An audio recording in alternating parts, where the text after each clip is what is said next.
sanctuary, where people come and enjoy the rich diversity of potatoes. All those benefits that are being generated in the potato park through these micro enterprises are distributed equitably among all the community members through an intercommunity agreement that was developed using customary laws so that the local norms apply to the redistribution of wealth that's generated there. This local agreement is consistent with international law at the same time, so we in that way contributed to the local implementation of the Nagoya Protocol, as well as the farmer rights provisions of the international treaty. In this experience, one aspect of our efforts have been how this local traditional governance system or traditional territoriality could be used to also influence policy development locally and nationally. Through our work, the preservation of potatoes has been used, for instance, to pass local ordinances in the region of Cusco, one against biopiracy, and the second one declaring Cusco as a GMO-free region. Also, we are now working on a new legislation that will develop a GMO-free Cusco stamp identifying known transgenics.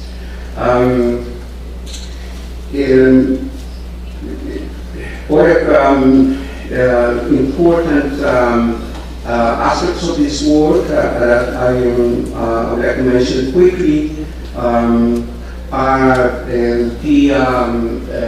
our work within the International Institute of Genetic Resources, where all the collections of the potato park has been included, so that the new potatoes have been developed in the park and be shared with other communities, as well as the communities of the potato park sending true potato seeds to the Svalbard seed vault, so that we can keep those seeds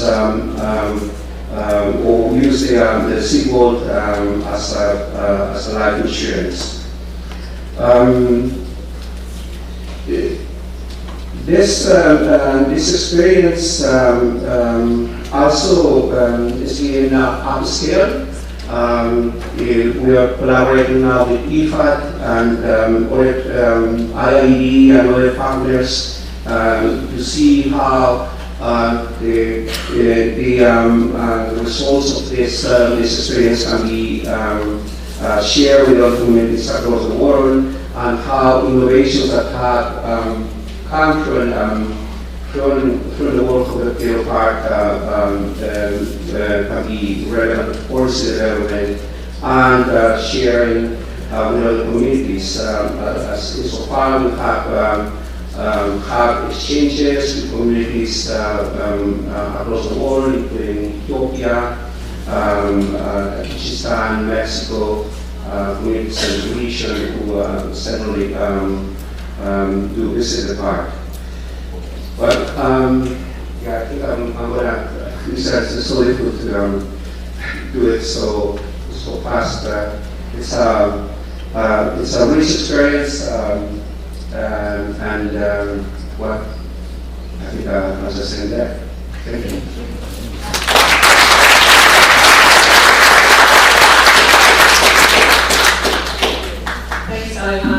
It is very difficult to do justice to such a rich project in only a few minutes. And there is a nice connection here. You mentioned exchanges, and of course, There is the exchange that went on with Ethiopia, and we'll be hearing from some Ethiopian colleagues in a few minutes. But first we're going to hear from Alexander Mueller of the FAO. He is the Director General for Natural Resource Management and Environment of that organization. He has served as the State Secretary for Germany's Federal Ministry of Consumer Protection, Food and Agriculture, and for 6 years he was a member of Parliament and he chaired the caucus of the Green Party, so we see a connection right there, right? Many of you heard his very thoughtful comments this morning, where he opened by reminding us that both sides need to go in a different direction but together, and then he framed 4 areas where we could work together. So I'll turn it over to Alexander.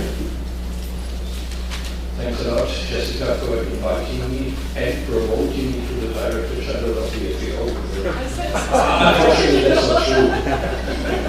Assistant Director General of Natural Resource Management and the Environment, and I'm really happy to be here. And especially after the two previous presentations, where we have seen an excellent overview of what could really happen on the ground, I'd like to start with coming back to the magnitude of the challenge ahead of us before going into the point I would like to make. Let's really be aware that the challenges ahead of us, the problems are really interlinked. Population growth, urbanization, growing demand for energy, growing demand for food, changing consumption patterns, they will affect agriculture and conservation. And climate change is a multiplier of risk, will put additional pressure on agriculture and on conservation. And the challenge from our side is we are mainly offering solutions in a silo-oriented way. So the challenge is organizing actions. Things are very much interrelated and they multiply each other. And our solutions are too much silo-oriented and therefore transferring agriculture, transferring conservation. The title better should be transferring agriculture and conservation so that we go out of the silos. So the magnitude of the challenge to stay inside the planetary boundaries is a real big challenge. I would again like to use 4 issues as elements to create a solution. And these 4 elements have very simple titles. The first is examples, the second is governance, the third title is money, we should not forget it, and the 4th title is friends. And I would like to start with examples, and here I have a very easy task because we have seen so very colorful and very good examples of things happening on the ground, so that I only would like to add one additional example from the FAO side.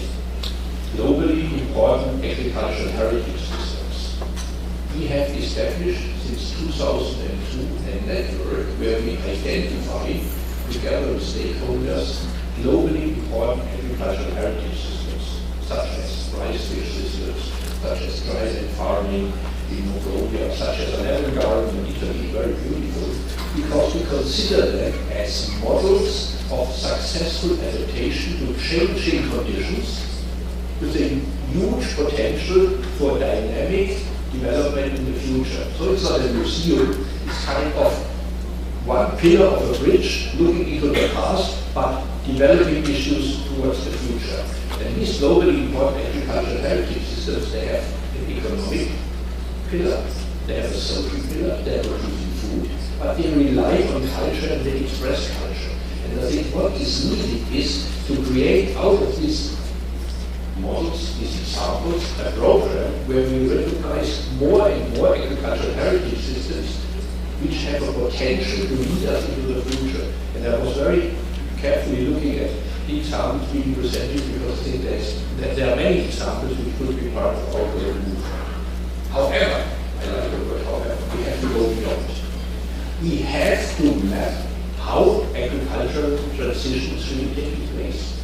And if I talk to my esteemed colleagues in FAO from the Department for Economy, they say we know a lot about transformation.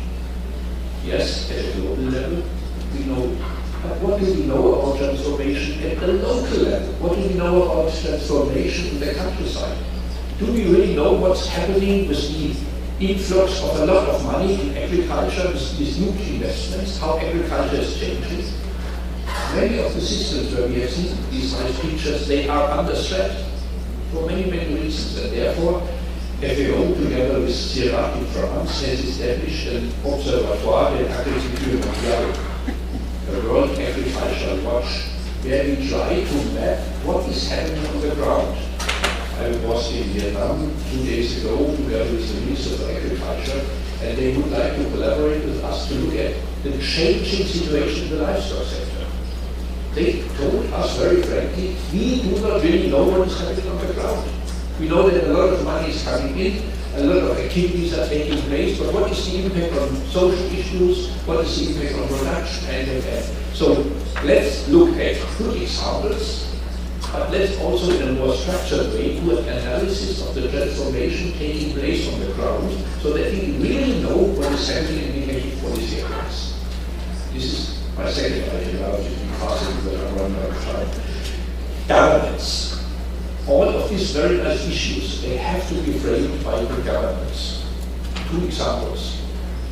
In the FAO, it took us 5 years. We have, our governing bodies have endorsed voluntary guidelines on good governance of access to land.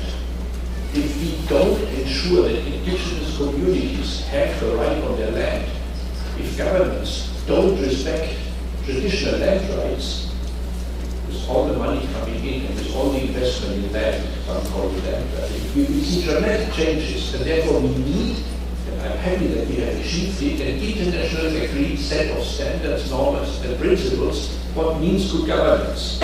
NGOs can be reference to it, governments can and should implement it, and we are already currently trying to establish a multi-donor trust fund to support countries in the implementation. Governance is so important, otherwise the key drivers of change in 10 years' time, we maybe will only have 50% of these nice examples because reality is changing the situation on the ground, so we need governance. And this governance has also to have very specific issues. I'm a lot concerned about the situation on soils. And therefore, FAO has created a global soil partnership where we would like to bring together all activities on soil, not only create awareness, creating regional partnerships, but also supporting research on soils, because in soils we know everything depends on soil, but we do not really know a lot about soils. And we at FAO, we are now looking at presenting a global state of the world's genetic resources for food and agriculture, and global soil biodiversity is one of the big question marks. We are trying to publish a report. I do not know if we could cover 1% of global soil biodiversity or 0.5%, but it's an effort. So let's look at the governance issue in order to protect all of these good examples and go beyond. Item number 3 is money. Not only because people have to have better incomes in these very nice examples. Let's look at subsidies. Let's look at how the markets are functioning. Let's look at the perverse subsidies we have and the disincentives to produce in a sustainable way. And let's also look at an issue which is, from my perspective, really crazy. 30% of all food being produced in the world is thrown away. 30% of all money, 30% of all natural resources, 30% of all work is thrown away, 30% in developing countries because post-harvest losses. There is no access to market, there is no way to bring the products to the consumers. And in the societies of the developed world, we're throwing it away in the retail shops and at the consumer side. If we can really manage to reduce this by 50%, now my speaking time is also reduced by more than 50%, we can gain a lot in sparing natural resources and being more sustainable. And this has a lot to do with money, because the current system does not provide any incentive to deal in a more sustainable way with all the food already being produced. So let's look at all the market orientation, at the money incentives, at the subsidies, and let's try to make sustainable food systems as part of sustainable development. Now I'm coming to my very last point, partnerships and friends. It's absolutely great that we can be here together, conservation and agriculture. I'm not a real agricultural person, as you might have seen, I'm coming from the environment side. We have to build bridges so that we recognize, and now I'm speaking only on behalf of agriculture, we will not meet the challenges of the future if we try to work in silos. The natural resource base is at risk. We need you from the conservation side to ensure that our production systems can continue to produce. And you need agriculture in order to ensure that biodiversity outside agriculture can exist. Again, we have to go beyond. We need research. We need sound and reliable research so that we can demonstrate it's possible to feed a growing population without destroying the environment. And you have to demonstrate it's possible to preserve biodiversity and to ensure human well-being and to ensure that no one has to go to bed hungry. So we need other partners like research, like the consumers. If the consumers act a little bit different, what a huge difference to what we are currently doing. And if you're looking at the nutrition movement, this is, I promise, my last point. If you look at developed countries and the problems with nutrition, obesity, malnutrition, and there are these nice campaigns, eat more cereals, more fruit, less meat, and that. If the agricultural systems were structured in a way to meet the nutritional requirements of the people, the agricultural systems, but also the landscape would look very, very different. So if you bring all of them together, I think we can make a real difference. Therefore, we need good examples, we need governance, we have to talk about money, and we need friends. Thanks so much.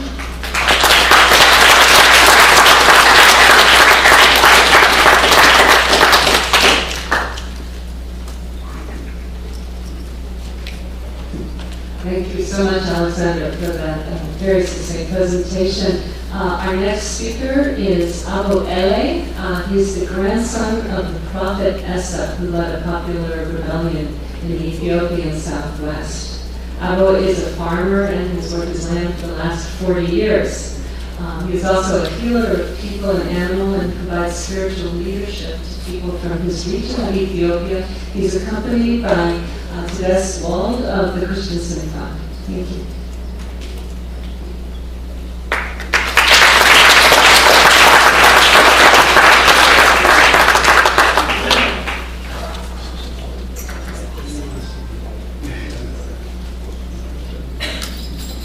So, greetings.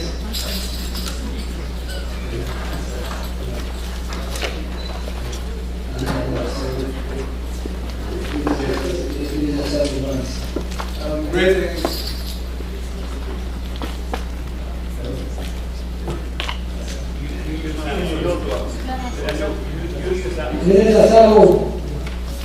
He doesn't hear from you, he's treating you and he's responding.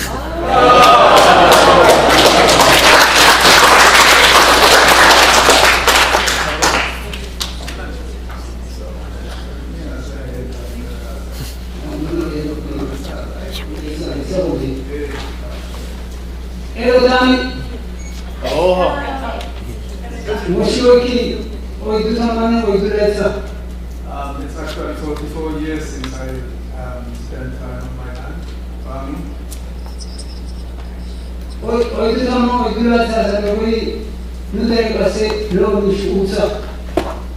We have a key kind of plant insect which is the basis of our life, like the potato was for the Peruvians a minute ago.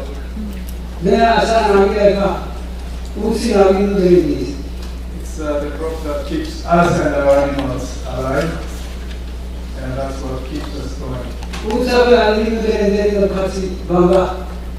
Barley ranks second in the hierarchy of food, and it's our major crop, so we can get various kinds of barley. Wheat follows third in the rank of crops. Peas are the second and the next in the hierarchy of food.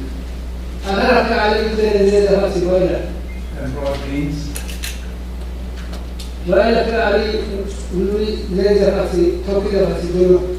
And potatoes.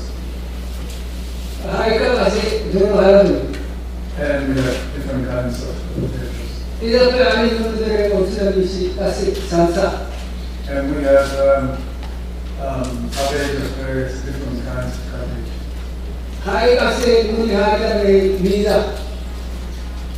We We also grow, we raise cows. These are the animals. Sheep are very important for our conservation system. And we have horses which go for transporting manure to the mountains, from the mountains to the fields.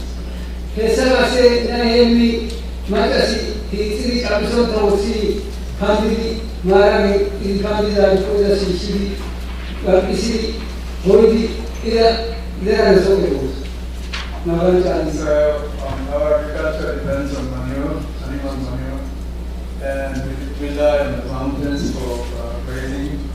So in our agriculture, it's the animals and us who are partners.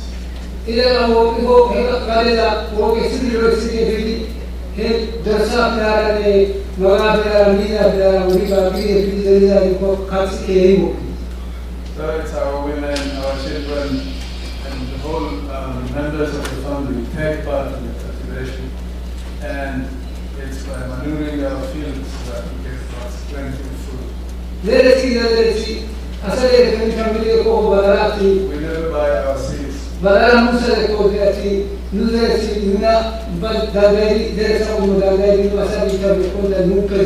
We only buy exotic crops like maize from the lowlands and other places. We are self-sufficient. It's salt, only salt and some cheese.